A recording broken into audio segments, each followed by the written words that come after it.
An estimated 2 million Canadian adults are taking GLP-1 drugs like Ozempic and Wegovy for weight loss management. And experts say as appetites shift, restaurants are changing how and what's on their menus. We're seeing a lot of fast food joints. Timmy's, for example, Starbucks, they have a whole new protein latte menu. People can customize their drinks for that.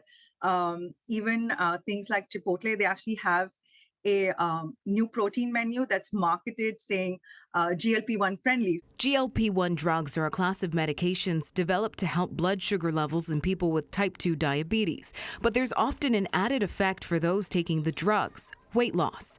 Doctors and patients say the medication reduces appetite, cuts down on cravings, and prompts people to feel full faster and for a longer time. They won't impulse buy as much. They won't impulse consume as much as other folks. So, and for the food industry, that certainly is a challenge because many companies are hardwired to think about impulse a lot more.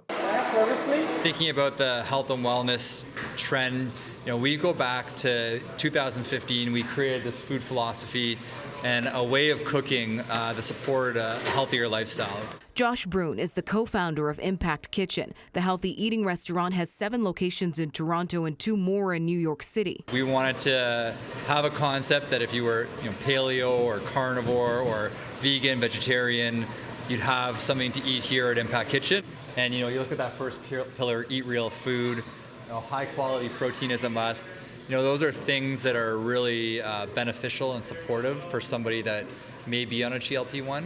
So for us at Impact Kitchen, I wouldn't say we're going to go in the direction of developing menu items for that person, but I think our restaurant and concept could be, an asset and a tool and a support system for them, in that journey if they are going on it. Still, experts say they predict more restaurants and food chains will be adapting their menus to meet this kind of need. The good thing is that with the changing of menus and with adapting menus, it's not only going to benefit people on GLP-1 medications, but it's sort of just pushing us towards a more healthier way of eating without compromising on taste. Officials say with a generic version of GLP-1 medications weeks away from hitting the Canadian market, the number of users are expected to rise as the medication becomes less expensive and more accessible. For City News, I'm Rhianne Campbell.